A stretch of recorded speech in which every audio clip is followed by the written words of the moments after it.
Welcome back to our channels, Warriors. We are still growing. We are that much away from 19,000 subscribers. Man, thank you guys. My hat's off to you guys. If you haven't had those OG veteranos from the Gray Line podcast, smash that subscribe button. Go and have them smash it right now. While you're at it, go over there, show them some love, and smash their subscribe button. First and foremost, let me give a shout out to the following patrons. Priya These Nuts, Lockdown 5, Crystal Bond, La Reina, Raymond, Tony Rex, Hernan, Michael Moore, Winston, Alejandro, Trailero 760, Grant, El Skid, Nathan, Hobie Cat, Mika Boy, Lead With Love, Albert 12, AI Vega, Fio, Esquiel, Big Bad 48, JT, Nova, Jack, Linda, Angel, Michigan Wolverines, Abuelita Irma, G, Mikey 559, the homie Marius, Vel 66, Abuelita's Journey, Gigi, and Douse Ferrero. If you have not already signed up for that Patreon, make sure you hit that link in the description below. You are definitely missing out. This episode right here, man. Cut myself shaving this morning. Looks like a little Japan flag. That's what I always thought. It looks like a Japan flag when you got the white with a little red dot right there. Kamikaze style. Here we go. Kamikaze. Man, this episode. I love giving you guys a backstory before I dive into things, right? This episode's going to called Associate Warden A.W. Halle Berry. Damn, looking fine as fuck, Miss Halle Berry, right? With that being said, let me butter you guys up. Let me prep you guys. Let me prepare the meat, as they say, tenderize. If you go to my live section on the YouTube channel, you will see the past 2 days, yesterday and the day before, my brother Hinks, Jared Hinks from my platoon in Iraq, came to visit. We sat down, we chopped it up, we aired it live for you guys. We streamed it. So what does that mean? How did that make you feel, Hector? It makes me feel kind of weird, right?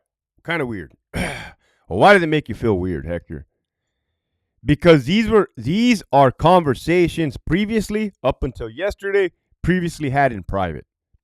Previously had amongst my army brothers when we would get together every once in a while and we'd sit there and reminisce. You know, our wives respect that and they know that. And they would always just give us our time. And they would just let us reminisce.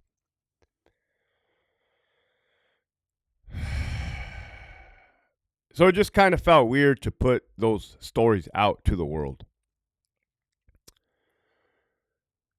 There was something special about our platoon. I told you guys, man, we were infantry. We took pride in infantry. Back then, it's like, hell, we considered ourselves better, right? Back then. And it's like, hey, we're the grunts, right?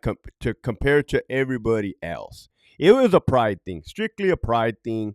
Maybe sprinkle in some ego, right? Shout out to all MOSs and all branches. The machine has to move, right? The machine, the American fighting machine is one big fighting force. So everybody plays an intricate part. But nevertheless, I'm giving you the backstory. Well, right before we deployed to Iraq for our 13-month deployment in the year 2004, they picked one freaking platoon, man. They picked one platoon from our freaking company, Charlie Company, 118 Infantry, to get detached from them, from us, and go with the tankers. And guess which platoon they picked, man? They picked our platoon. Mine, Hinks, Garcia's, Ralston, all of the above. Weeks, the homie Bill. Bill's an alias. But anyways, so a platoon of 32 men. That's how. So not only were we tight as it is, we got extra tight when we got cast off to the wolves. That's exactly what happened. We got thrown to the wolves 1 month before deployment. The rest of our platoon went up to the rest of our battalion and company went up to Saddam Hussein's hometown, Tikrit. Hold on, my words are not coming out good. I need some more chanate.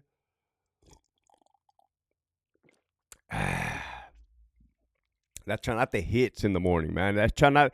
I usually start my morning with a fucking big ass chanate down the throat with a small cup of coffee. Here we go. So, as you guys can see, we got attached those tankers, man. Those tankers used and abused us. They're like, oh, grunts, here, you little disposable fuckers, right? We did everything. Raids, kicking indoors. Everything you can think of under the sun, we did 24 hours a day. All right. Now, check this out, man. This is where the whole story gets started. 5 minutes into this.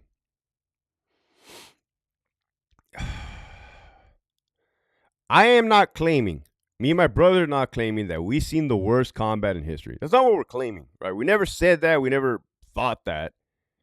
But this is what really irks the majority of us. And I can assure that you guys have encountered the same thing. And this is kind of where this fucking story is going. I live in San Diego. This is the whole Navy area, Marine Corps area, mostly Navy, especially where I live, a lot of Navy. Again, I don't think I'm better than anybody else. I never said that. I never think that. This is what irks me, though. Me being around town, whether it's my daughter's sporting events, just in public at a mall, and then I overhear within earshot, I hear somebody telling war stories, right? I look and it's just some fuck, man, talking loud on purpose. Oh yeah, my deployment here, my deployment there, and I look and I'm just in my head, I'm like, oh you motherfucker. Well, Hector, why does it bother you? Why does it irk you? I don't know, man, because I know they're full of shit. For one, I know this, right? They're. Well, Hector, how do you know they're full of shit? Because listen to me, man. Anybody who I've read this in books, I've seen this in movies, I know firsthand. Anybody who is talking up a storm about what they did or didn't do in the military, out in public, so loosely, they didn't see shit. Trust me, they didn't see shit.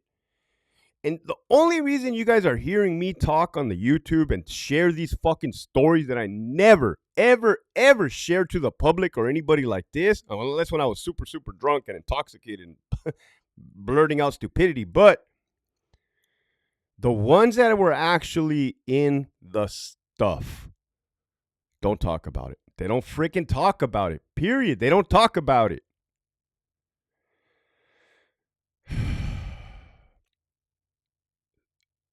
So I see a lot of that, man. I see a lot of people woofing, tooting their own horn. I don't know. I thought I'd throw that out there. And the same could be said, you want to go into prison, which we are right about now going to prison. The same can be said about inmates that were formerly incarcerated, right? What if you were just on a level 2 yard, just on a level 1 yard, your whole incarceration? And then you're out in the public talking about, oh, yeah, when I was down, homie, when I was down in the state, yeah, Centinela, Calipatria, level 1. But you have somebody who's been around, who's an OG in the game, did time in the shoe, did times in fucking high desert of all monstrous places. I've never been there. Salinas Valley, in their head, they're probably thinking like, you little fuck, if you don't shut the fuck up right now, I'm going to send your ass to Brazil, right? Because that is a contrast. Good, you guys are tracking. So in my career, the department is small. It's very fucking small. So now you know what type of people I am, what type of people I associate with, and what type of people I do not like.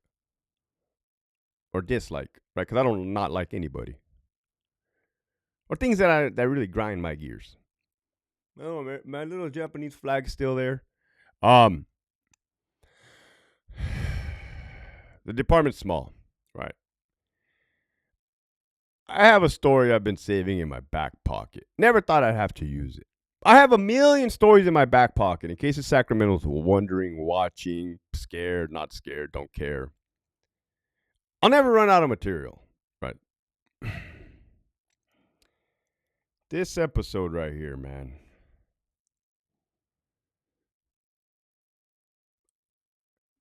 What you're not going to do, man, as an unethical manager, you're not going to go after real motherfuckers, right? You're not going to go after real American service members that were really in the shit. Really, really in the shit. I'm talking about Purple Heart recipients. I'm talking about the Battle of Fallujah. I'm talking about Afghanistan, combat veterans, right? And I know who's who. I met, so let me tell you guys like this, man. I know people in every fucking prison in the state of California, right? So if you think you're going to be a buffoon, You better get it twisted, man. Your rank may mean something in the department, but I outrank everybody right now, right? Because my voice is gold. I speak the truth, facts, and you can never get in trouble for speaking facts. I did my research prior to doing this whole entire shenanigans.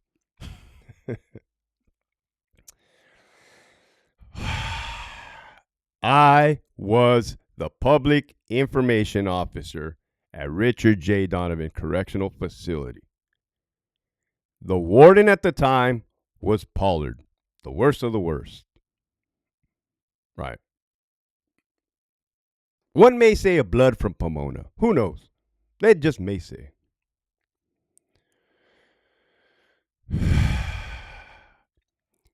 Since I was the lieutenant and the public information officer, I had the luxury of sitting with all the captains, all the associate wardens, the chief deputy warden, and the warden. I had the opportunity to sit there and listen to all their conversations. Well, not all of them, because they'd be having the sneaky ones behind the closed doors. But the public fucking meetings, everything that involves the buffoonery at the top, right? I was right there. Your boy had a special chair for him, PIO chair, just watching this fucking bullshit unfold. Oh my goodness. It came time to hire an associate warden, right? A vacancy. And a vacancy came up during this time. Everybody in their heads thought, oh, they're going to give it to this captain that was a former Marine, right? Just so you guys know, it's not called ex-Marine, it's called former Marine, out of respect, because there are no ex-Marines, unless you were a shitbag and got kicked out for doing crazy shit. Former Marine, captain, solid, squared away, great guy. Till this day, nothing but the utmost respect for him. Still a captain. Unfortunately, this guy should be a warden. This guy should be running the department, this guy. Everybody's thinking, oh, this dude's going to get it, right? He's up. But I told you guys all the frivolous investigations they put people under. So every time there was an opening for associate warden, they would put that captain under a frivolous investigation to block him, to clock block him from fucking promoting, which is fucked up. It got to the point by the 5th time, he's like, hey, Hector, I'm not going to put in for it. I'm not going to put in for it because I'm tired of going under investigation. And that was a blow, man. That was a real blow. Very demoralizing. So who did Pollard hire? You're never going to guess. Well, I'm going to tell you. He hired this fine-looking sister. She looked like Halle Berry. I'm not fucking kidding you. She looked like Halle Berry. Finger licking good, man. Or even I was like, damn, P, you're good. Pollard, you're good. I see what you're doing, man. Don't let your wife find out what you're doing. Woohoo! Don't let your wife fucking find out what you're doing, you little scumbag. Ho, ho, ho. Woo! It's getting juicy now, right? Pimps up, hoes down. Bitches ain't shit but hoes and tricks. Lick on these nuts and suck a dick. This is cool about YouTube. You can, like, if you just wild out, you could just wild out, right? You can't do this shit anywhere else. Holy shit. Hector, you've been saving this one? I'm saving them all, right? Do something fucking stupid. Any of you guys do. I'm right here with a fucking Japan flag on my face telling the truth, man. So everybody kind of sees the writing on the wall. Okay, this fucking badass Captain Marine that was an officer, a sergeant, a lieutenant, and a captain started at Salinas Valley State Prison no more. Due to the fucking Marine, due to the CO from the beginning of time, motherfucker was in Salinas Valley. Why wouldn't he get it? Then you see Halle Berry and you're like, oh, boo, Pollard, you're fucking good, my boy. You think you're going to hit, huh? Think you're going to hit. I know you think you're going to hit. Unfortunately for him, he wasn't her type, if you know what I mean. Wasn't his type. Anyhow, damage is already done. She's already been promoted. Well, Hector, was she a correctional officer? No. Was she ever a sergeant? No. Was she ever a lieutenant? Nope. Was she ever a captain? Nope. Holy shit, my boy. It's getting good. Well, it got good. When I said she looked like Halle Berry, it got good. The clothes she would wear too, man. AOD clothes, like on point, right? On point. You can bounce a dime off that fucking those yams. Anyhow,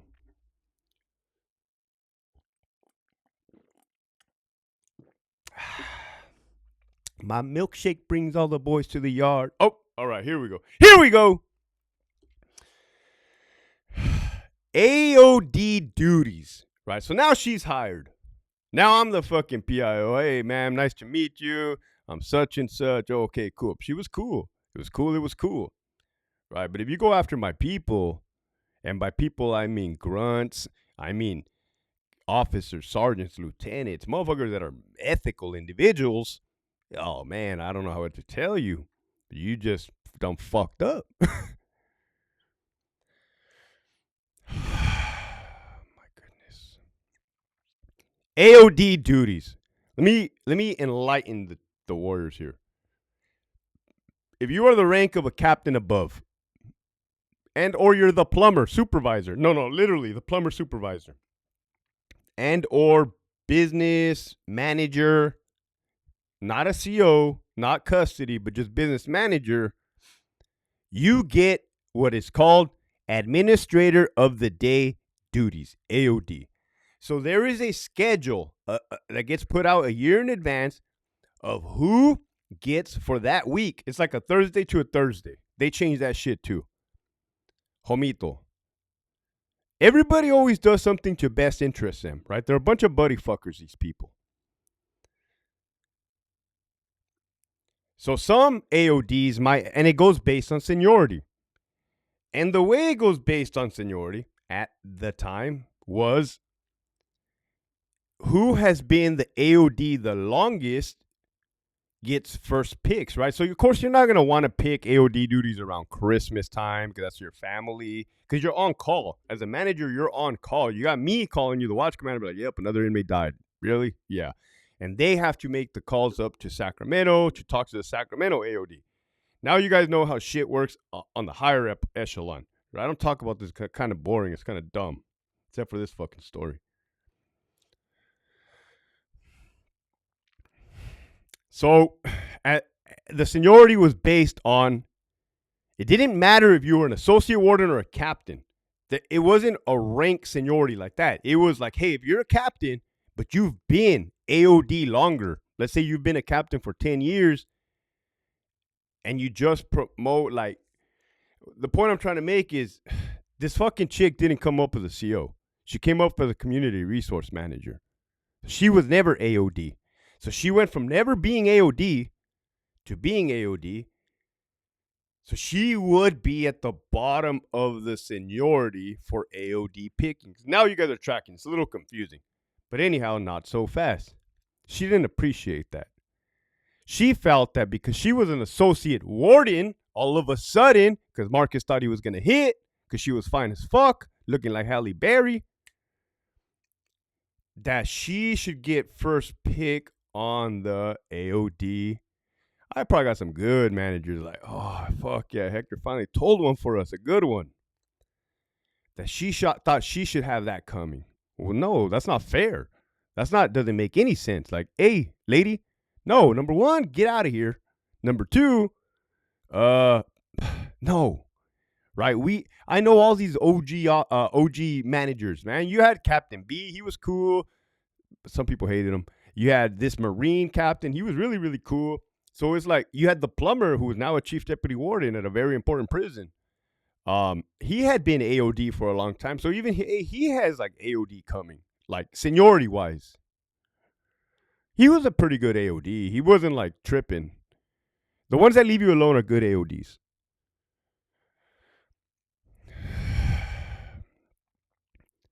So Pollard makes up this whole bullshit and tells her, hey, do it how you want to do it. Rearrange the whole thing. So what does she do, man? What do? They do an anonymous vote. Her versus everybody else. But she wins, right? So now it goes based on rank, which doesn't make no fucking sense at all. So because she's an associate warden now, she gets the cream of the crop, the best pickings. Best pickings, licking, finger licking, dicking. Woo! Then, so all these other good managers got asked out in a snap of a fucking finger. I was sitting back. I don't give a fuck. It had nothing to do with me whatsoever. But I saw the griminess behind closed doors. I never told nobody this either. Like fucking 2 years afterwards, I mentioned a comment to like the captain. I said, "Remember they did you guys dirty?" He started laughing, and then other lieutenants were in the room. They're like, "Well, what happened?" I'm like, "Oh, bro, this was fucking nuts. This fucking chick came out of nowhere, rearranged the whole AOD fucking thing. People got asked out. They were pissed. They were pissed off at her, but they saw what was happening. She was protected by you know who. Anywho, the lady ends up fucking seeing that Pollard's ship is sinking. Car's about to crash. She bounces. She bounces to another prison. Cool. I always thought about that lady. In my head, I always thought about her because she was an all right lady, right? She was cool. Me and her didn't bump heads. But come on, man. Be humble. Be humble or get humbled. I don't got to go back to my beginning episodes. Why is it that some people are telling me that she's up to her BS wherever she's at? Don't fucking forget, man. Don't ever fucking forget how small this fucking department is. Don't ever forget that green is always going to stick with green. And it's not even like for the sake of sticking with green. It's more like don't mess with us and we won't mess with you. Right? I don't consider you green. Because you came up to some bullshit fucking whatever you want to call that shit. Stay in your lane. Mind your own business. Don't say nothing to nobody. Definitely don't write memorandums on people. And this is what gets me, man. These managers that put people under frivolous investigations will write a memorandum and put some BS on there and shoot it up the chain of command or forward it for investigation. Like, hey, lady, like, don't get it fucking twisted, right? Just because at the prison that you're at, you're thinking you're part of that collective, you're not, right? Just because you think you're an associate warden, you're somebody, you're not. I've already exposed this shit. Just because you were at a different prison, you think that your track record won't fucking follow you to where you're at. Wrong. Also wrong. Like, how many do I have to be the voice of reason? And again, I would have rather not have done this episode. If I can go like this and have every manager act normal, so I would never have to do another video again. Oh, it would be like this. Oye, ¿cómo va? Right? Because I would prefer peace. Calm, cool, collective, right? But no, these people are still up to their BS. Don't act like you're a somebody. Don't be telling stories that you were all this and that in a bag of chips where you came from. I just fucking told everybody that was not the case. So just stop. The next time you think you want to put somebody under investigation, the next time you think you want to flex your rank, stop. Hey, what would Hector Bravo do? With that, keep pushing forward.